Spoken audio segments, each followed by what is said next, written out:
জাতীয় বিশ্ববিদ্যালয়ে ডিগ্রি ভর্তির প্রথম রিলিজ স্লিপের ফলাফল আজ প্রকাশ হয়েছে। প্রথম রিলিজ স্লিপে তোমরা যারা চান্স পেয়েছো ওই কলেজেই যদি ভর্তি হতে চাও তাহলে ভর্তি হওয়ার জন্য একটা নির্দিষ্ট প্রসেস রয়েছে। আজকের ভিডিওতে ভর্তির ফর্ম কিভাবে অনলাইন থেকে ফিল আপ করবে, ভর্তি হওয়ার জন্য কি কি ডকুমেন্টস তোমার লাগবে, ভর্তি হওয়ার ডেটগুলো জানিয়ে দেব, পাশাপাশি কত টাকা লাগতে পারে ভর্তি হতে সে বিষয় নিয়ে আলোচনা করব। চলো শুরু করা যাক। শুরুতেই জেনে নিব প্রথম রিলিজ স্লিপের ভর্তির তারিখ।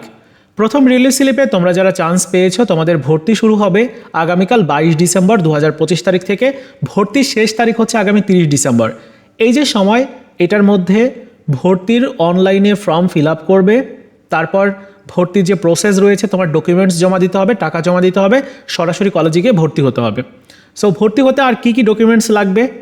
এসএসসি পরীক্ষার মূল মার্কশিটটা লাগবে, এইচএসসি পরীক্ষার মূল মার্কশিটটা লাগবে। এর সাথে প্রয়োজন হবে তোমার ভর্তির ফর্ম, যেটা অনলাইন থেকে ফিল আপ করবে, একটু পর আমি দেখাচ্ছি। আর কি কি লাগবে? 2 কপি পাসপোর্ট সাইজের ছবি লাগবে, এইচএসসির প্রশংসাপত্রের ফটোকপি লাগবে এবং ফি জমা দেওয়ার রসিদ লাগবে। এই হচ্ছে ডকুমেন্টসগুলো, এগুলোই তোমার বেসিক্যালি লাগবে। এর বাইরে আর 2-1টা ডকুমেন্টস প্রয়োজন হতে পারে, এটা কলেজ থেকে তুমি জেনে নেবে। ভর্তি হতে কত টাকা লাগবে একটু বলে দিই। সরকারি কলেজগুলোতে 3,500 টাকা থেকে 4,500 টাকার পর্যন্ত লাগতে পারে। বেসরকারি কলেজগুলোতে তোমার 5 থেকে 6,000, কিছু কলেজে 7,000 টাকা পর্যন্ত লাগতে পারে। এজন্য কলেজের সাথে কথা বলবে, কলেজ যে পরিমাণ টাকা তোমাকে বলবে ওইটা তোমাকে জমা দিতে হবে। ওকে, এবার চলো দেখে নেওয়া যাক ভর্তির ফর্ম অনলাইন থেকে কিভাবে ফিল আপ করতে হয়। ভর্তির ফর্মটি ফিল আপ করার জন্য তোমার ন্যাশনাল ইউনিভার্সিটির ওয়েবসাইটটিতে আসতে হবে। মোবাইল কম্পিউটার একই নিয়ম। ওয়েবসাইটে আসলে তুমি অনার্স ট্যাবে থাকবে। আমি এই ভিডিওর প্রথম কমেন্টসটিতে ওয়েবসাইটটির লিঙ্ক অ্যাড্রেসটা দিয়ে রাখলাম। অনার্স ট্যাব থেকে তোমাকে ডিগ্রি পাস এই ট্যাবটা সিলেক্ট করতে হবে। এরপর দেখো এখানে ডিগ্রি পাসের মধ্যে নিচের দিকে degree pass applicants log in click here এই অপশনটার ক্লিক করতে হবে। এরপর কিছুক্ষণ লোডিং নিতে পারে, যেহেতু সার্ভারের সমস্যা রয়েছে, অনেক শিক্ষার্থী অ্যাপ্লাই করছে, রেজাল্ট চেক করছে। এবারে দেখো অ্যাপ্লিকেশান আইডি এবং পিন নাম্বার দেওয়ার অপশন চলে আসছে। এখানে তোমার সঠিক অ্যাপ্লিকেশান আইডি পিন নাম্বার দিয়ে দিবে। এরপর কি করতে হবে? লগ ইন করতে হবে। লগ ইন অপশনে ক্লিক করবে। এরপরে এরকম একটা ইনফরমেশান তোমাকেও নিশ্চয়ই দেখাবে, যেখানে তোমার কোর্সের নাম থাকবে, কোন কলেজে সুযোগ পেয়েছো কলেজটির নাম থাকবে। তারপর নিচেই দেখতে পাচ্ছ অ্যাডমিশন ফর্ম অপশন রয়েছে, অর্থাৎ তুমি যেহেতু ভর্তির ফর্ম এখন ফিল আপ করবে তাই অ্যাডমিশন ফর্ম এটার উপরে ক্লিক করবে। এরপরে তোমার ভর্তি হওয়ার জন্য একটা ফর্ম ফিল আপ করতে হবে ইনস্ট্যান্ট, যেখানে ইনফরমেশান কয়েকটা দেওয়া থাকবে। সেই ইনফরমেশানগুলো ঠিকঠাক আছে কি না আগে খুব ভালো করে দেখতে হবে। মনে রাখতে হবে এখানে এখন যে ইনফরমেশানগুলো তুমি দিবে এই ইনফরমেশানগুলো যদি ভুল হয় তাহলে সেগুলো কিন্তু সংশোধন করা যায় না। তাই যখন ফিল আপ করবে খুব মাথা ঠান্ডা করে ফিল আপ করবে, কারণ কোনো ভুল করা যাবে না।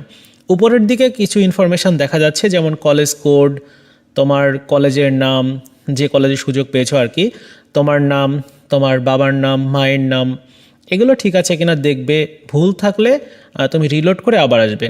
ন্যাশনালিটি প্রথমেই তোমাকে দিতে হবে। এই যে ফাঁকা অপশন রয়েছে এখানে বাংলাদেশি অবশ্যই দিয়ে দিবে, আমরা প্রত্যেকেই তো বাংলাদেশি, সো এটা দিবে। এরপর রিলিজিয়ন দিতে হবে, ধর্ম, তুমি যে ধর্মের অনুসারী, ইসলাম হলে ইসলাম, হিন্দু হলে হিন্দুইজম, খ্রিস্টান হলে খ্রিস্টান ধর্ম রয়েছে, বুদ্ধিজম রয়েছে, তুমি যে ধর্মের অনুসারী সেটি দিয়ে দিবে। ওকে, তো আমি এখানে ইসলাম দিচ্ছি। এরপরে ম্যারিটাল স্ট্যাটাস, অর্থাৎ বৈবাহিক অবস্থা, তুমি কি বিবাহিত নাকি অবিবাহিত। যদি বিবাহিত হয়ে থাকো ম্যারিড দিবে, আর অবিবাহিত হলে আনম্যারিড দিবে, এটাই আর কি। এরপরে গার্ডিয়ানস নেম, অর্থাৎ তুমি যার তত্ত্বাবধানে পড়াশোনাটা করবে, অর্থাৎ তোমার গার্ডিয়ানস। তো গার্ডিয়ানসের এখানে তোমার বাবার নাম, তোমার মায়ের নাম, অথবা তোমার বড় ভাইয়া বড় বোন যদি থাকে তার নাম, যাই হোক এখানে এই শিক্ষার্থীর বাবার নামটা আমি দিয়ে দিচ্ছি। এরপরে গার্ডিয়ানস মোবাইল নাম্বার, এখানে তোমার নিজের মোবাইল নাম্বারটিও দিতে পারো অথবা গার্ডিয়ানসের মোবাইল নাম্বারও দিতে পারো, মানে এই মোবাইল নাম্বারটা খুব বেশি জরুরি না। এরপরে দেখো father's mother's guardians annual income, মানে বাৎসরিক আয় কত টাকা সেটি দিতে বলছে। মনে রাখতে হবে এই ডিগ্রিতে উপবৃত্তির সুযোগ আছে, যেহেতু উপবৃত্তির সুযোগ আছে তাই বাৎসরিক ইনকাম কম দেওয়াটাই বেটার আর কি। কারণ তুমি উপবৃত্তির অ্যাপ্লাইটা করলে যদি উপবৃত্তি পাও এককালীন খুব ভালো একটা পরিমাণ টাকা পেতে পারো। আমি এখানে 1,20,000 টাকা দিয়ে দিচ্ছি, এর থেকে কম দিতে পারলেও ভালো হয়, কারণ 1 বছরের ইনকাম দিতে বলছে, তো তুমি 1 লাখের নিচেও দিতে পারো, 90,000, 80,000, যেরকমটা তোমার মনে হয় সেটাই দিতে পারো। যদি উপবৃত্তির কথা বলি সেক্ষেত্রে আরও কম দেওয়াটাই বেটার, মানে 90-80,000 এরকমটা। এরপরে দেখো প্রেজেন্ট অ্যাড্রেস, পার্মানেন্ট অ্যাড্রেস দিতে হচ্ছে। পার্মানেন্ট অ্যাড্রেসটা প্রথমে দিতে হবে, মানে স্থায়ী ঠিকানা। স্থায়ী ঠিকানার ডিস্ট্রিক্টের এখানে সিলেক্ট করলে প্রত্যেকটা ডিস্ট্রিক্টের নাম এখানে রয়েছে। আমাদের বাংলাদেশের 64টা জেলায় রয়েছে। তুমি যে জেলার শিক্ষার্থী সেই জেলাটা দিয়ে দিবে, মানে স্থায়ী ঠিকানা তোমার যেটা। আর অ্যাড্রেসের মধ্যে তোমার যদি গ্রামে থেকে থাকো তাহলে, মানে গ্রামে যদি স্থায়ী ঠিকানা হয়, গ্রামের তথ্য যেমন ভিলেজ, তোমার গ্রামের নাম, পোস্ট অফিসের নাম, তারপর তোমার উপজেলার নাম, তোমার জেলার নাম, এগুলো আর কি দেওয়ার কথা বলা হচ্ছে। তো এটা দিবে আর কি। এরপরে দেখো তোমার প্রেজেন্ট অ্যাড্রেসটা দিতে হবে। প্রেজেন্ট অ্যাড্রেসের ক্ষেত্রে সেম একই, মানে ওইরকমভাবে ভিলেজ, তারপর অন্যান্য, আমি এখানে একটু লিখেই তোমাদেরকে দেখাই। দেখো এরকমভাবে লিখতে পারো ভিলেজ, ইউনিয়ন, তারপরে তোমার অন্য যেগুলো রয়েছে যেমন উপজেলা, এভাবে দিতে পারো। উপজেলা দেওয়ার পর তোমার উপজেলার নাম দিবে। আমি এখানে জাস্ট একটু দেখাচ্ছি, কারণ ইউটিউবের কিছু নিয়ম আছে, সেই নিয়ম অনুযায়ী আসলে দেখানো যায় না, কারণ কারোর অ্যাড্রেস দেখানো খুবই খারাপ একটা কাজ আর কি, যার জন্য দেখানো যায় না। যাই হোক, এইভাবে তুমি লিখে দিতে পারো। যেহেতু ডিস্ট্রিক্টটা আগেই তুমি সিলেক্ট করে দিচ্ছ, তাই ডিস্ট্রিক্ট না দিলেও চলবে।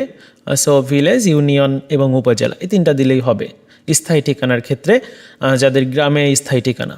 আর যারা শহরে আছো তোমাদের কিন্তু আলাদা, হ্যাঁ, স্থায়ী ঠিকানা তোমার যেটা সেটি দিবে আর কি।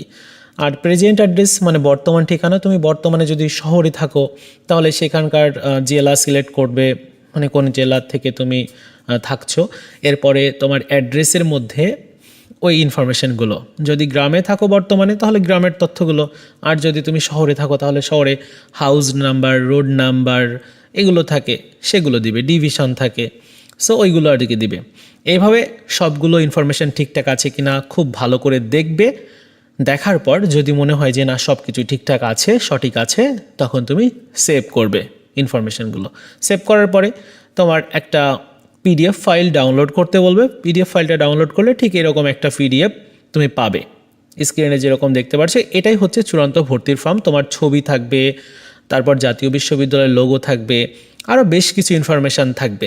ওকে, তো ইনফরমেশানগুলো ঠিকঠাক আছে কিনা, এখানে আসলে সব ইনফরমেশানগুলো ঠিকঠাকই থাকে। যাই হোক, তোমার নিজের সিগনেচার এবং তোমার গার্ডিয়ান্সের সিগনেচার করাতে হবে। কখন করাতে হবে? এই যে ফর্মটা তুমি পাচ্ছ, এই ফর্মটা তুমি যে কোনো একটা প্রিন্টারের দোকান থেকে প্রিন্ট করাবে। কালার প্রিন্টার দিয়ে করাবে, কারণ সাদা কালো চলবে না, কালার প্রিন্টার দিতে হবে। তারপর নির্দিষ্ট স্থানে 2টা অংশ আছে, কলেজ কপি, স্টুডেন্ট কপি, ওই 2টা অংশেই তোমাকে তোমার নিজের সিগনেচার এবং তোমার বাবা মায়ের সিগনেচার করাতে হবে। যেভাবে দেখতে পাচ্ছ এরকম একটা ফর্ম তুমিও পাবে।